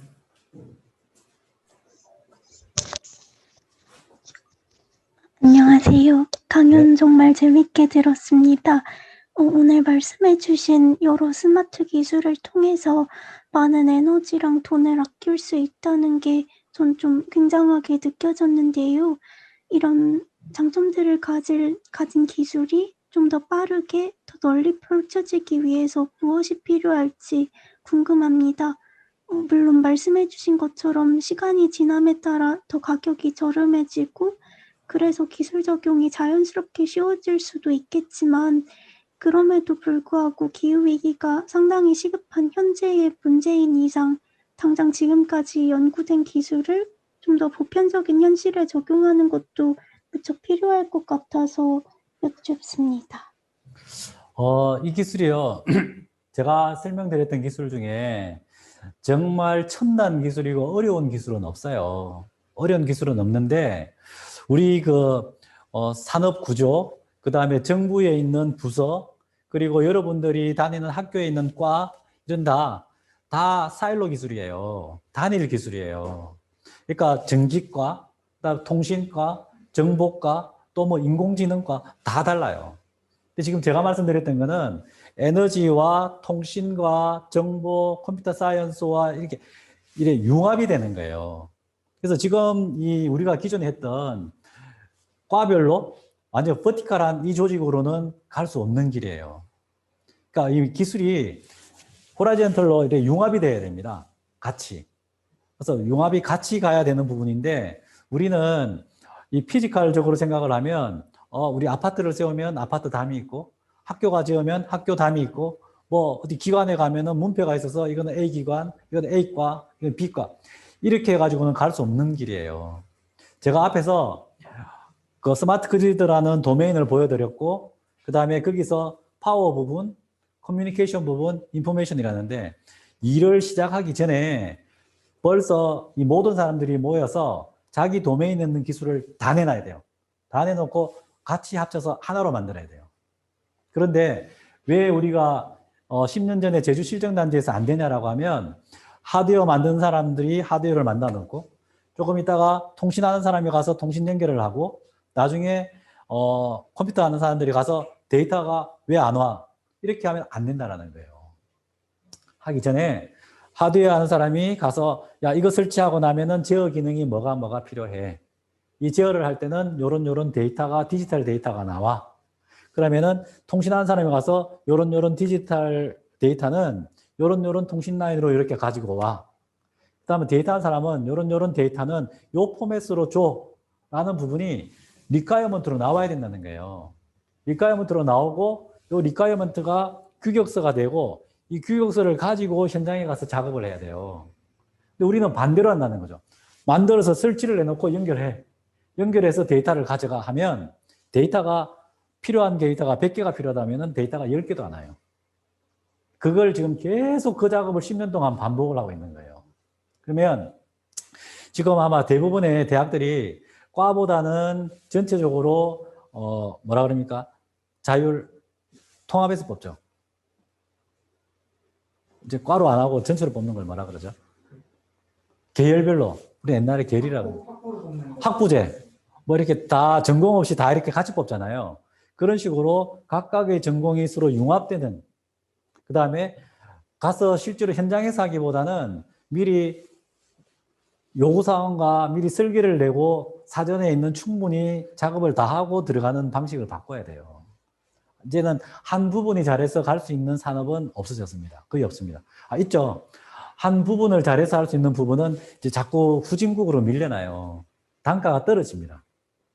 그래서 융합되어서 효율을 하는 부분으로 새로운 산업과 이런 부분이 자꾸 일어나죠. 그래서 옛날에는 에너지 한다라고 하면 뭐 전봇대 세우고 설치하는 산업이라고 생각하면 앞으로는 데이터를 가지고 와서 어떤 서비스를 만들까 바뀌는 거죠. 나중에 임금이 엄청 차이 날 거예요. 엄청 차이가 날 거예요. 또 다른 질문? 감사합니다.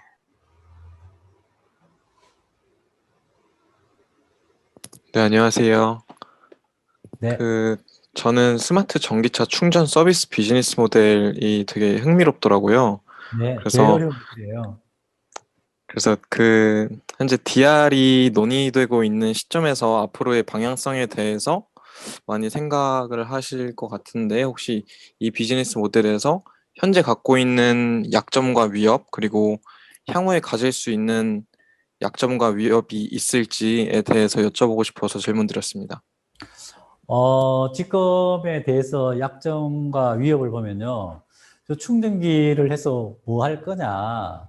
지금 충전기를 제어해서 비즈니스 모델이 나오냐. 그 다음에 현대차나 뭐 테슬라나 대부분의 차에서 vehicle to grid가 되는 차에 있는 그 배터리가 방전을 시켜줄 거냐. 이게 향후까지 가야 되는데요. 결국은 그까지 간다라고 보고, 하지만 그게 수익이 안 나면은 서비스가 안 돼요. 그 이제 최후에 있는 그 문제점과 우리가 가야 될 방향은 있고, 현재의 제도에서는 여기서 발령낼 수 있는 거는 미세먼지가 발생했을 때 내는 에너지 쉼표 발령밖에 없어요. 에너지 쉼표라고 해서 이번 주에 발령이 아마 4번 정도 났을 거예요. 이번 주에 계속 났거든요. 현재의 제도로는 미세먼지 발령이 나면, 미세먼지로 해서 에너지 쉼표 발령이 나면 여기 나와 있는 것처럼 그래도 29만 4천원 요 정도 나옵니다. 여기 현재의 제도고요. 그 다음에 지금 제주도와 제주도는 지금 급하고 조금 있으면 이제 호남 지역에 나왔을 텐데 플러스 DR이라고 있어요. 플러스 DR. 플러스 DR이 실제 용어는 플러스 DR이 아니고 뭡니까? 네거티브, 플러스 DR이라고 이제 국내에서는 돼 있었는데 이게 뭐냐라고 하면 지금 제주도에 보면 태양광이 많이 나올 때 보면 수요보다 공급이 많아지기 때문에 제주도가 막 정전 위험성이 있어요. 그러니까 수요보다 공급이 또 워낙 많아져 버리면 또 정전이 생깁니다. 공급이 수요를 못 따라갈 때도 정전이 생기지만 갑자기 태양광이 날씨가 너무 좋으면 정전이 생길 가능성이 있기 때문에 제주도에서는 풍력 발전기를 커트일먼트를 시켜요. 스톱을 시켜요. 그러면 돌아가는 발전기를 스톱을 시킬래? 아니면은 스톱시키는 걸 손해보는 걸 충전을 하면은 인센티브를 줄래라는 게 플러스 DR입니다. 플러스 DR. 근데 이게 지금 어느 정도 거기에 맞게 에너지 쉼표 국민 DR처럼 요 제도가 나오면 다시 여기다가 추가로 서비스가 더 올라가요. 그래서 미세먼지 DR 플러스 DR. 그죠? 그 다음에 또 나중에 되면은 V2G. 계속 연결이 되는 거죠. 그래서 현재로 봤을 때 얘가 충분히 수익성이 나느냐, 비즈니스 모델이 나느냐라고 하지만 지금은 미세하죠. 하지만 제주 지역에서 에너지 쉼표 국민 DR, 그다음에 플러스 DR, 그다음에 나중에 뭐 FR용 이렇게 들어가게 되면 테스트 DR 쭉 들어가면 점점점 이 부분은 커집니다. 그런데 왜 하느냐라고 하면 이 기술이 전기 자동차 알아야 되죠. 충전기 알아야 되죠. 수요 관리 기술 알아야 되죠. ESS처럼 배터리 제어 기술 알아야 되죠. 알아야 되는 기술이 하루아침에 만들어지지 않아요. 그걸 점점 쌓아가는데 이 쌓아가는 기술은 여기서 나오는 데이터들이에요.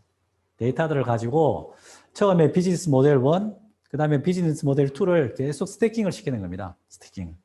그러면 아까 앞에서 말씀드린 것처럼 앞에 시작한 사람은 힘들지만 비즈니스 모델 스택을 여러 개를 쌓아요. 여러 개를 쌓으니까 수익이 나오는 거고 후발주자는 하나를 쌓으면 수익이 안 나는 거고 그렇기 때문에 위험성을 가지고 앞에 나가는 거죠. 그런 이거는 하고 있는 사람들의 철학이에요. 우리가 앞에 가서 새로운 걸 만들 거냐 아니면 수익 안 나면 안 할 거냐 철학적인 문제입니다. 또 다른 질문 받을게요. 네, 안녕하세요. 저는 두 가지 정도 여쭤보고 싶은데요. 그 첫 번째로 현재 주로 기업 간의 거래를 통해서 DR 산업을 운영하시는 것 같은데 이게 네. 개인 간의 DR 사업으로 이루어질 가능성이 있는지 이게 또 그러면 어떤 방식으로 이루어질 거라고 생각하시는지가 궁금하고 이게 두 번째로는 이제 앞으로 비즈니스 사업이 좀 더 나아가서 전기차의 충방전까지 컨트롤하는 사업이 될 경우에 이게 배터리의 충방전에 따라서 성능 저하가 되는 문제는 어떤 방식으로 해결하는 것이 좋다고 생각하시는지가 궁금합니다. 네. 네. 전부 질문을 두 개씩 하니까 제가 아까 말씀드렸죠. 8, 2학번이잖아요. 막 들으면 잊어먹어요. 첫 번째 질문이 우리가 DR을 아까 제가 현대자동차, 삼성전자 대기업을 이야기를 했는데 왜 우리 가정에 있는 건 안 돼? 왜 집에 있는 냉장고, 에어컨 이런 건 안 돼라고 하잖아요. 근데 이 산업이라는 게 저희가 수요 관리를 제어하기 위해서는 통신을 하기 위한 한 라인이 필요하고요. 그 다음에 이 통신으로부터 오는 데이터를 제어하는 하나의 행위가 필요합니다. 그러면 실제 통신료를 물고 이런 DR을 하는 소프트웨어가 하나가 돌 때 이 큰 대기업 하나가 줄이는 용량이 크냐 아니면은 일반 가정집의 아파트 하나가 줄이는 게 크냐라고 봤을 때 공장이 훨씬 크죠. 그러니까 어차피 시스템을 개발을 해서 서비스를 해서 효과가 많이 나려고 하면 전기를 제일 많이 쓰는 업체가 프라이어리티 0번이에요. 0번. 그러니까 제일 전기를 많이 쓰는 걸 하고 그래서 저희가 아까 인더스트리 산업체를 제일 먼저 한 거예요. 그 다음에 뭐 백화점, 그 다음에 이마트, 마트 이런 것처럼 커머셜 단지. 그 다음에는 빌딩. 그 다음에는 아파트.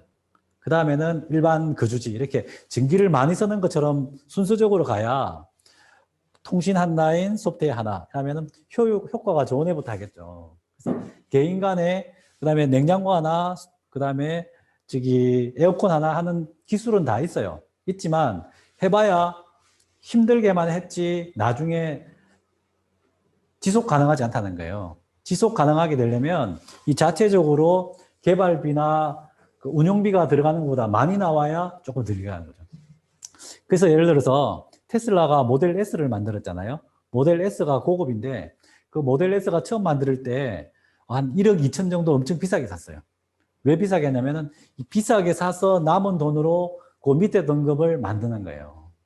그러니까 제일 고급을 만들어서 비싸게 팔고 그다음에 조금 작게 이렇게 하는 전략이 있고 처음에 기능이 제일 적은 아주 저가를 만들어서 파는 전략이 있어요. 근데 신기술은 고가로 가야만이 지속 가능하게 됩니다. 그래서 제일 전기를 많이 쓰는 애, 제일 비싼 애부터 하면 그 다음 가기가 쉬워져요. 이게 이제 첫 번째 질문이었고요. 그 다음에 첫 번째 질문하고 두 번째 뭐였지? 두 번째가 뭐였어요? 두 번째는 이제 V2G 사업을 아, 이제 알아, 앞으로 알아. 네네네. 그렇죠. 이제 V2G를 하려고 하면 V2G를 하려고 하면 전기자동차 업체가 그걸 만들어줘야 돼요. 전기자동차 업체가 배터리가 있는데 배터리에 들어가는 그 PCS 기능인 인버터가 있어요. 인버터가 있는데 충전을 하려고 하면은 이 인버터가 단방향이면 돼요. 그죠? 충전만 해서 쓰면 되고 다 쓰면 또 충전만 하면 요 인버터 안에가 한 방향이면 되잖아요. 그죠? 그런데 한 방향으로 만들었는데 처음 하다 보니까 막 화재가 나고 생겨요. 불도 나고 뭐도 나고 나요. 위험성이 있잖아요. 쭉 했죠. 그 다음에 얘가 인버터로 쭉 한 단방향으로 쭉 다 했는데 조금 있다가 얘가 V2G 하기 위해서 인버터가 양방향이라 해야 돼요. 그럼 배터리가 충전만 하는 게 아니고 충전 방전을 하면 위험성이 더 커지는 거예요. 그러다 보니까 전기자동차 업체들은 안 하려고 하겠죠. 자꾸 미루려고 하겠죠. 왜? 위험을 왜 내가 감수해야 돼? 자기네들은 기술만 있다라고 하고 자꾸 안 하려고 할 거예요.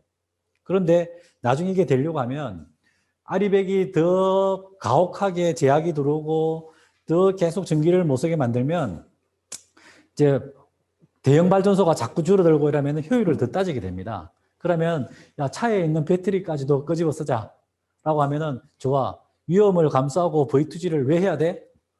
보상금을 많이 줄게. 충전할 때는 100원인데 방전할 때는 10,000원 줄게. 그럼 하겠죠. 그러면 이제 그 기술이 만들어지는 거예요. 그래서 위험성을 자꾸 미루는 거죠. 왜? 전기자동차 회사가 충분히 내놓을 만큼 위험을 안 가지겠죠. 그래서 기술력 있다. 그 다음에 이 기술력을 가진 게 시장에 나온다. 이거는 조금 다른 문제예요. 그래서 이제 그런 부분이 계속 시장과 그 다음에 실제 있는 그런 어떤 그 외국에서의 어떤 수출할 때의 제재와 이런 게 맞물려서 돌아가겠죠. 그렇습니다. 아주 여러 개가 걸려 있으니까 복잡하게 엮여져 있습니다.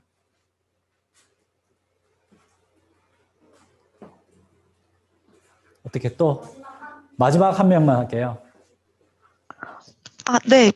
근데 문제는 제가 질문이 4가지인데요. 순서대로, 그러면 하나씩 해요. 순서대로, 하나씩 짧게 대답할게. 네네, 짧게 하나씩 네, 얘기를 할게요. 네, 다 하세요. 그, 스마트 그리드 시스템이 정착되면 일반인들도 프로슈머로서 활동 가능할 것 같더라고요. 근데 네, 맞습니다. 우리나라는 아직 시스템이 없으니까 힘들겠지만 뭐 다른 나라나 이런 데서 이미 스마트 그리드 시스템도 정착됐는지 프로슈머들도 실제 나타나고 있는지 궁금합니다. 그 첫 번째 질문은요. 어느 나라는 뭐 100%다 됐어. 어느 나라는 안 됐어. 이게 아니고 여기 있는 그림처럼 2011년부터 2050년까지 점점 바꾸어 가는 거예요. 그럼 예를 들어서 작년에 어디입니까? 영국하고 지금 캘리포니아하고 막 정전된 적이 있잖아요. 막 정전된 거 들으신 적 있죠? 그런 부분이 왜 정전이 일어나냐면 이 옛날에 기존에 있었던 시스템, 그다음에 새로 가려고 하는 시스템, 이게 옛날에 있는 그 그리드가 스마트한 그리드로 가기 위한 과도기인 거예요. 이 과도기에서 단방향으로 가던 게 양방향으로 되다 보니까 충분히 그 준비가 안 되고 점점점 이렇게 점진적으로 갈 거 아니에요. 그죠? 그럴 때 이제 한 번씩 사고가 나는 거예요. 사고가 나면 이 사고를 통해서 더 철저히 준비해서 업그레이드 되는 파트가 있고 사고가 나니까 하지 말자라는 주의가 있고 여기에 따라서 또 승자와 패자가 또 갈리는 거예요. 그래서 여긴 다 됐다, 안 됐다 이게 아니고 목표를 향해서 점점 가는 거예요. 계속 가는 거예요. 그래서 아주 단순하게 여기서 하면 되네, 여기서 하면 안 되네 이게 아니에요. 제일 쉬운 거는 그냥 저기 태평양이나 어디에 섬 하나 딱 떨어져 있는데 독립적으로 아일랜드형 마이크로도 딱 만드는 거는 그거 쉬워요. 바로 할 수 있어요. 근데 이 큰 시스템은 가면 갈수록 힘들어져요. 해야 될 게 많이 있습니다. 그다음 두 번째. 그 말씀 중에 그 어떤 태스크포스가 있다고 했는데, 정부에서 하는 건가요? 기관의 이름도 좀 궁금합니다. 그게 이제 타스크포스라는 게 어떻게 하다가 사실은 지금 여기 청년 프란티어 이것도 사실은 타스크포스예요. 어떤 목표로 가기 위해서 이런 조직을 만들어서 먼저 앞에 가보자. 이런 걸 우리가 타스크포스 팀이라고 불러요. 그럴 때 아까 제가 IEEE P2030이라는 게, 야, 우리가 옛날 전력망에서 새로운 망으로 가려고 하는데, 새로운 앞에 있는 첨단하는 조직을 만들어 보자. 이래가 이게 타스크 포스인데, 하나 보고 다 하라는 게 아니고, 파워 쪽, 커뮤니케이션 쪽, 인포메이션 쪽을 타스크 포스를 1, 2, 3를 해서 한 팀으로 만들었어요. 그래서 없는 새로운 방향으로 갔을 때 먼저 앞에서 한번 해보라. 이럴 때 이제 우리가 타스크 포스라고 하고, 지금 청년 프론티어 이 조직도 기존에 있는 게 타스크 포스 팀이에요. 네, 그렇게 보시면 됩니다. 그리고 제가 알아보니까 ESS랑 재생에너지 쪽은 그 REC 가중치라는 제도가 있더라고요. 네. 근데 이게 막 요즘에 제거된다는 말도 있고 뭐 합리화 시켜야 된다 이런 말이 많은데 이런 네. 정책에 대해서 어떻게 생각하시는지 궁금합니다. 그게 어떻게 되냐면요. 먼저 ESS를 말씀드리면, ESS가 앞으로 엄청 배터리가 엄청 중요한 산업이거든요. 우리나라 삼성 반도체에 있는 반도체만큼 에너지에서 배터리가 정말 중요한 산업이에요. 이 중요한 산업을 활성화시키려고 정부에서 이제 REC를 5배인가 줬어요. 딱 주고, 작년 말, 2020년 12월 말까지 주겠다라고 이렇게 해서 배터리가 대한민국에 있는 삼성, SDI, LG화학, SK이노베이션이 글로벌 1위였어요. 1위.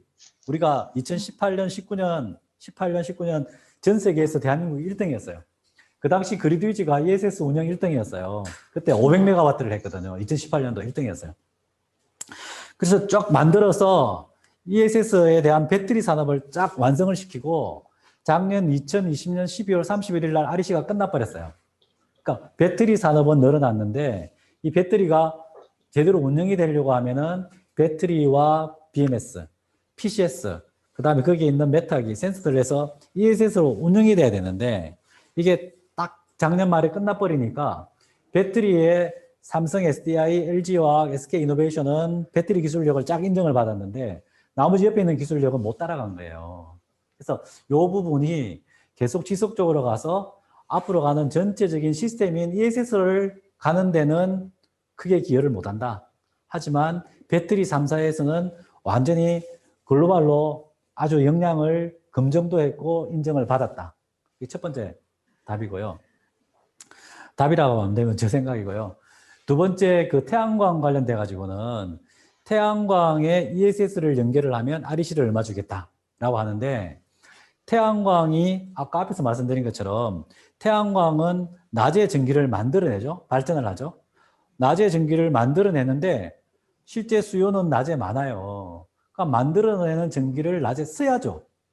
써야지 수요가 줄어들죠. 그런데 태양광 연계 ESS는 태양광을 낮에 만들어낼 때 쓰지 않고 저장을 하면 REC를 주는 거예요. 그리고 저녁에 6시, 7시 되면은 그때 방전을 해요. 그때 전기가 남아 도는데 낮에 써야 될 전기를 낮에 충전을 했다가 저녁에 방전을 하는데 거기다가 REC를 왜 주냐? 그렇죠? 안 맞죠. 그러니까 전기는 모자랄 때 써야 되고 남을 때 저장해야 되는데 그냥 태양광은 야 충전했다가 저녁 몇 시에 방전해라고 하니까 태양광 연계 ESS는 ESS의 역할을 못한 거예요. 못한 거에다가 거기다 REC를 줘보니까 거기에 대해서 할 말이 아무것도 없는 거죠. ESS는 전체의 수요를 보고 모자랄 때는 방전하고 남을 때는 충전을 하고 이 제어 기능을 해야 할 때만 의미가 있고 가치가 있는 거죠. 그래서 그런 걸 지금까지 시행착오를 한다라고 봐요.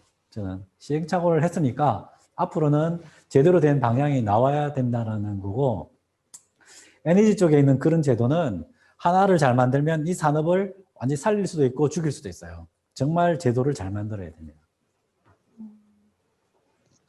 그래서 연결된 질문인데 좀 발전을 위해 필요한 정부의 정책이 뭐가 제일 필요한지 좀 의견이 궁금합니다. 뭐가 제일 필요하냐면요. 많아요. 제가 아까 말씀드린 것처럼 저는 이제 전공이 통신하고 정보인데요. 에너지 산업을 제대로 하려고 하면 제일 밑에는 뭘 알아야 되면 에너지를 알아야 돼요. 에너지 알아야 되고 그 위에는 뭘 알아야 되냐면 통신을 알아야 돼요. 그 위에는 뭘 알아야 되냐면 데이터 정보를 알아야 되고 거기 위에는 서비스를 알아야 되고 제일 위에는 뭘 알아야 되냐면 규제와 정책을 알아야 돼요. 이 규제와 정책이 모든 게 서비스를 다 관장을 해요. 그래서 규제라는 부분이 하나가 만들어지면 밑에 있는 모든 거에 따라서 서비스가 다 만들어지는데, 이 관련되어 있는 정책이 제일 중요한 게 뭐냐라고 하면 이 전력시장이죠. 시장제도죠. 이 전력시장제도에서도 제일 중요한 게 뭐냐 그러면, 지금 우리가 느끼고 있는 집에서 전기 쓰는 거는 누진제잖아요. 누진제가 뭐냐면 너 얼마 썼어? 낮에 쓰는 것도 얼마, 밤에 쓰는 것도 얼마, 전기가 모자랄 때 쓰는 것도 얼마, 남을 때 개념 없이 얼마 쓰는 거에 따라가 돈을 매기는 거예요. 이게 옛날 방식이에요. 그거보다는 실시간 요금제라고 리얼타임 프라이싱이라고 있어요. 리얼타임 프라이싱. 저녁에 전기 남을 때 쓰면 킬로와트당 10원. 그 다음에 낮에 전기가 모자랄 때 전기가 쓰면 킬로와트당 100원. 이 수요에 따라서 이 전기료를 다르게 하는 거예요. 그러면은 정말 필요로 한 사람은 비싸게 하더라도 거기에 대해서 새로운 산업이나 비즈니스 모델을 만들어내려면 그거라도 쓰겠죠. 아니면은 전략을 하든지 이런 식으로 하루 24시간을 두고 시간에 따라서 전기의 요금제를 달리해야 되는 거예요. 양으로 하는 게 아니고. 왜냐? 그 시간대별로 돌아가는 발전기가 종류가 다르거든요. 그래서 시간제별로 전기료를 다르게 하는 시간제, 실시간 요금제 방식이 딱 들어오면 세상이 쫙 다 바뀝니다. 이 에너지 산업이 다 바뀌게 돼 있어요. 네. 그러면은 4개 다 하셨죠? 네, 감사합니다. 감사합니다. 그러면 시간이 돼서 오늘 이걸로 마치는 걸로 하겠습니다. 네.